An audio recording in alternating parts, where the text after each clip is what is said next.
नमस्कार दोस्तों मतलब आपको पता है, थंबनेल देख रहे होंगे कि पवन सिंह जो कि आजकल बहुत एक्टिव हैं, उनका एक और ब्लास्ट आ चुका है राजा जी के दिलवा। बहुत अच्छा हवा आ रहा है, दिमाग फ्रेश है कि क्या बोलना है, आप लोग समझ सकते हैं, लुक देख सकते हैं। अभी मतलब हम अपने गाछी में हैं, ये बताने के लिए ज़रूरत इसलिए था कि गांव में थोड़ा शादी विवाह का माहौल है तो अपने रूम में नहीं बना पा रहे हैं, इसके लिए छाँव पड़ा थी, लेकिन इसका लोकेशन भी अच्छा है।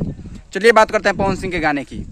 गाना का नाम है राजा जी के दिलवा, जोड़ी वही है आशु प्रियांशु। मैं तो बोलता हूँ आशु प्रियांशु और पवन की जोड़ी, जो कि जब भी आती है गर्दा उड़ाकर जाती है।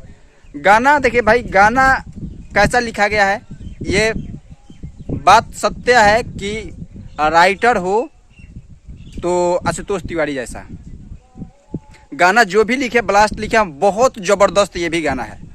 मुझे सबसे अच्छा अगर इस गाने में लगा, गायकी को छोड़िए, ये बार बार मैं बोलूँगा कि पवन सिंह अच्छे गायक हैं तो हम अपने आप को ही गद्दा बोलेंगे, तो सबसे अगर अच्छा इसमें हमको लगा तो इसमें है क्वालिटी, वीडियो क्वालिटी, जो कि पैसा खर्च किया गया है बहुत ही ज़बरदस्त, बहुत ज़बरदस्त पैसा खर्च किया गया है। और क्वालिटी देखकर, ये देखकर अच्छा नहीं लग रहा है कि गाना कैसा है, क्वालिटी देखिएगा तो आपका मन लुभा जाएगा।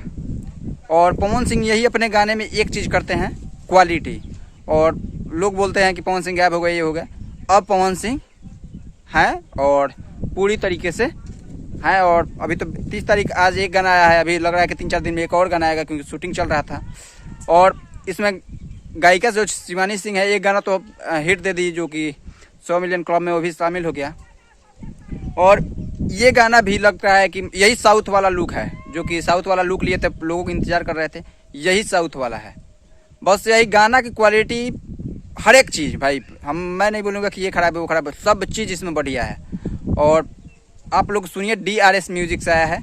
और जाइए चैनल को, अगर सब्सक्राइब नहीं किए हो तो सब्सक्राइब कर लीजिएगा और सुनिए और प्यार आशीर्वाद दीजिए, इस गाने को भी ट्रेंडिंग में लाइए और थोड़ा लगन है, लगन में बजाइए।